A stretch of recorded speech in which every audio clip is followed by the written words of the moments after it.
बिस्मिल्लाहिर्रहमानिर्रहीम। अस्सलाम वालेकुम। मैं हूं मोहम्मद अहमद। आज की वीडियो में हम जो है वेब डेवलपमेंट के बारे में जानेंगे और ये भी जानेंगे कि वर्डप्रेस से वेबसाइट किस तरीके से बनाई जाती है, और इस बात पे भी रोशनी डालेंगे कि डोमेन और होस्टिंग क्या होता है, उन दोनों में फ़र्क क्या होता है। तो पहले तो हम आते हैं डोमेन पे। डोमेन जो है आपकी वेबसाइट का नाम होता है। इसे समझने के लिए हम एक एग्जांपल लेते हैं। फॉर एग्जांपल, मैंने एक शॉप खोली अपनी, और शॉप का नाम जो मैं सिलेक्ट करूँगा वो मेरा डोमेन होगा। लेकिन इंटरनेट की दुनिया में अगर आपको कोई वेबसाइट बनानी होती है तो उस शॉप के नाम को आपको परचेज़ करना होता है। जैसे आपने वेबसाइट बनानी है तो आपको उसके नेम परचेज़ करने पड़ेंगे, और वो नेम परचेज़ किस तरीके से किए जाते हैं, वो अलग अलग वेबसाइट domain.google.com है, और एक freenom.com है, और एक और भी है domain.com। ये मोस्ट पॉपुलर वेबसाइट्स हैं डोमेन परचेज़ करने के लिए, और मोस्ट रिलायबल गूगल की है। तो इसके अंदर जो है डोमेन को, अगर आपको बहुत अच्छे से समझना है तो मेरी वीडियो को आप पूरा देखें। डोमेन जो है बेसिकली आपकी वेबसाइट का एक नेम होता है, और इसके एक अलग अलग एक्सटेंशन होते हैं। जैसे .com सबसे पॉपुलर होता है, फिर .net, .org, .gov specialised government के लिए होता है, .tech होता है, और भी बहुत सारे होते हैं। लेकिन इनमें सबसे पॉपुलर जो होता है .com होता है, जिसकी प्राइस भी ज़्यादा होती है। जो जितना ज़्यादा पॉपुलर होगा उसकी डिमांड उतनी ज़्यादा होगी, उसको उतने ज़्यादा लोग ख़रीदना चाहेंगे, तो जाहिर सी बात उसकी प्राइस भी फिर उसी हिसाब से होगी ना। और जो बाकी डोमेन्स होते हैं, कुछ ऐसे डोमेन्स होते हैं जो फ्री में मिलते हैं, .cf और .tk, .ga, इस तरह के जो होते हैं, ये एक्सटेंशन वाले डोमेन्स आपको फ्री में मिलते हैं। मैं आपको दिखाऊंगा कि इसे फ्री में कैसे परचेज़ किया जाता है। तो आइए स्टार्ट करते हैं। ये देखिए, यहाँ पे मैंने आपको कहा था .tk, .ga, .gf, इन तीनों का जिक्र किया था, और ये भी दो और हैं, ml और gk। ये जो है आपको सारे फ्री में मिल जाते हैं। ये इस वक्त अवेलेबल नहीं है क्योंकि ऑलरेडी किसी ने चूज़ कर लिया है, लेकिन ये तीन बाकी के अवेलेबल हैं जिसे आप फ्री में परचेज़ कर सकते हैं। लेकिन इस पे जो है, अगर आपको एडसेंस का अकाउंट बनाना है, या वेबसाइट आप अर्निंग पर्पज़ के लिए बना रहे हैं, या कोई ऑफिशियली वेबसाइट बना रहे हैं, तो उसके लिए तो ये बिल्कुल भी मैं आपको सजेस्ट नहीं करूँगा। मैं सजेस्ट करूँगा कि आप .com वाला डोमेन लें, अगर वो नहीं मिलता .net लें, अगर ये भी नहीं मिलता .org लें। इन तीनों में से देखें कि अगर कोई आपको मिल जाता है, क्योंकि हाईएस्ट प्रायोरिटी इनकी होती है। और आप प्राइस देख सकते हैं कि .com के जो हैं ज़्यादा हैं, लेकिन इसमें जो है .org के ज़्यादा हैं, क्योंकि हो सकता है कि इसकी डिमांड ज़्यादा हो रही हो, लोग इसको ज़्यादा सर्च कर रहे हो, .com को कम सर्च कर रहे हो। क्योंकि org जो होता है ऑर्गेनाइजेशन के लिए होता है। एक तरीके से मेरी भी एक ऑर्गेनाइजेशन है। तो अब मैं आपको बताता हूँ कि होस्टिंग क्या चीज़ होती है। डोमेन तो हमने समझ लिया। डोमेन तो जस्ट लाइक आपके नाम होता है, और इंटरनेट की दुनिया में आपकी वेबसाइट का नाम आपका वेबसाइट का एड्रेस होता है। हम इसकी एग्जांपल लेते हैं, जैसे www.youtube.com। तो youtube.com जो है उनका नाम है, ठीक है, और यही उनका एड्रेस है। अगर आप गूगल पे जाएंगे या किसी भी ब्राउज़र पे जाएंगे और youtube.com सर्च करेंगे ना, तो आपको यूट्यूब वेबसाइट खुल जाएगी। अगर आप facebook.com सर्च करेंगे तो आपको वो वाली वेबसाइट खुल जाएगी। तो इस तरीके से डोमेन्स वर्क करते हैं। डोमेन जस्ट लाइक आपके एक पता होता है इंटरनेट पे, एक एड्रेस होता है। तो अब हम आते हैं होस्टिंग की तरफ। अब हम जानेंगे कि होस्टिंग क्या चीज़ होती है। डोमेन तो हमने ले लिया, सही है।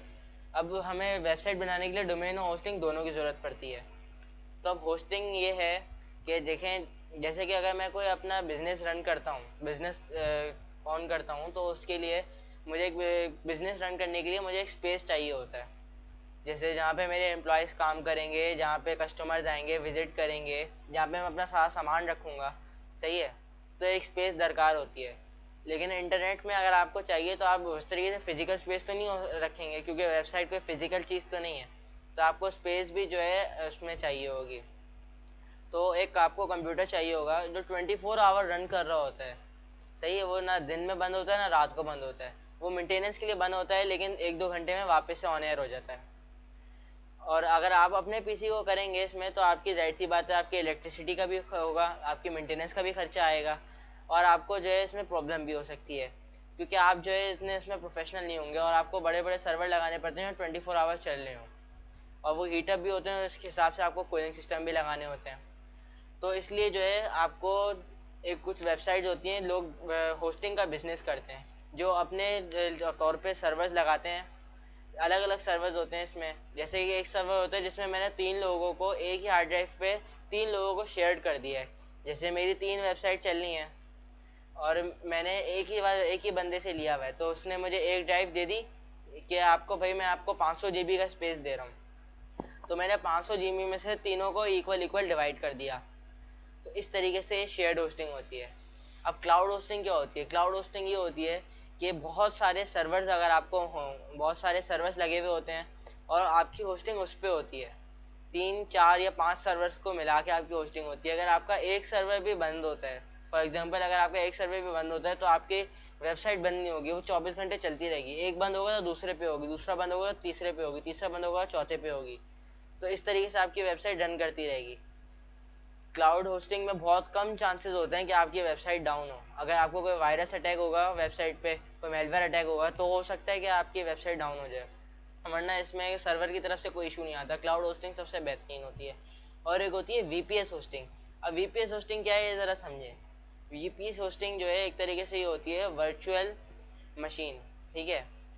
इसमें जो है आपके पास एक सर्वर होता है, उसके अंदर आपको समझे मैंने एक अपना कंप्यूटर लिया, उस कंप्यूटर के अंदर 3 कंप्यूटर और डिवाइड कर दिए, मतलब 3 कंप्यूटर सब डिवाइड कर दिए। आपका एक अपना ऑपरेटिंग सिस्टम होगा, सही है। मैंने एक कंप्यूटर लेंगे, उसमें उसमें जो उसकी रिसोर्सेज होंगी, जैसे उसमें रैम कितनी है, अगर 16 जीबी रैम है, 500 जीबी हार्ड ड्राइव है, अगर मैं उसको 3 बंदों में भी डिवाइड कर रहा हूँ, तो मैं तीनों को अलग अलग स्पेस या अलग अलग रिक्वायरमेंट्स नहीं दूंगा, तीनों को अलग अलग ऑपरेटिंग सिस्टम दूंगा उसमें से ही। जैसे उसका एक अलग ऑपरेटिंग सिस्टम होगा, वो उसमें जो चाहे करे अपनी स्पेस में, और उसमें दूसरे का अलग होगा और तीसरे का अलग होगा, ठीक है। तो उसके अंदर आप मल्टीपर्पस काम कर सकते हैं। लेकिन मैं जो आपको प्रेफर करूंगा वो क्लाउड होस्टिंग ही होगी, क्योंकि अगर वो एक ही कंप्यूटर पे होता है, अगर वो कंप्यूटर डाउन होगा तो तीनों बंदों का जो है लॉस होगा और आपकी साइट डाउन हो जाएगी। मैं आपको इसके एग्जांपल देता हूँ। अगर आपको होस्टिंग परचेज करनी है तो आप कहाँ से कर सकते हैं, ये देखें, ये hostinger.com है। यहाँ पे ये शेयर्ड वेब होस्टिंग है, क्लाउड है और ये वीपीएस है, और डोमेन्स का मैंने आपको बताया था। तो क्लाउड में मैंने आपको बताया था क्या, क्लाउड में मैंने आपको बताया था कि ये 3-4 कंप्यूटर पे मिलके आपकी वेबसाइट रन कर रही होती है, और शेयर्ड पे एक ही के अंदर 3-4 लोग काम कर रहे होते हैं सेम रिसोर्सेज पे। जैसे मैंने अगर एक कंप्यूटर लिया अपना, उसमें मेरी टोटल हार्ड ड्राइव 500 जीबी है और 2 लोग उस पर काम कर रहे हैं, तो मैं 150 जीबी एक को दूंगा और 150 जीबी एक को दूंगा, तो मेरी दोनों को रिक्वायरमेंट्स बराबर बराबर जाएंगी। या अपने उनके बजट के हिसाब से हम कम ज़्यादा भी करते हैं, ठीक है। और वीपीएस होस्टिंग मैंने आपको बता दिया, तो आप खुद समझ लें कि इसमें सबसे ज़्यादा जो है आपको कौन सा बेहतर है। ये वाला बेहतर है। ये थोड़ा सा जो है एक्सपेंसिव है, लेकिन ये ज़्यादा वो है, रिलायबल है बाकी दोनों से। अगर आपको वेबसाइट बनानी होती है तो आपको डोमेन और होस्टिंग की ज़रूरत पड़ती है। और आने वाली वीडियोस में हम इंशाल्लाह वेबसाइट को वर्डप्रेस से स्टेप बाय स्टेप बनाना सीखेंगे। मैं आपको उसमें कंप्लीट बिल्कुल फ्री में वेबसाइट बनाना सिखाऊंगा, जिसमें आपको फ्री में होस्टिंग भी मिलेगी और फ्री में डोमेन भी मिलेगा। वो साइट आप अपने एज अ बिज़नेस के लिए यूज़ तो नहीं कर सकते, लेकिन सीखने के लिए या टेस्ट के लिए यूज़ कर सकते हैं। तो उसको जो है कैसे परचेज़ करना है, परचेज़ तो नहीं, मतलब कैसे हासिल करना है फ्री डोमेन और फ्री होस्टिंग, बताऊंगा इंशाल्लाह नेक्स्ट वीडियो में। तब तक के लिए अल्लाह हाफिज़।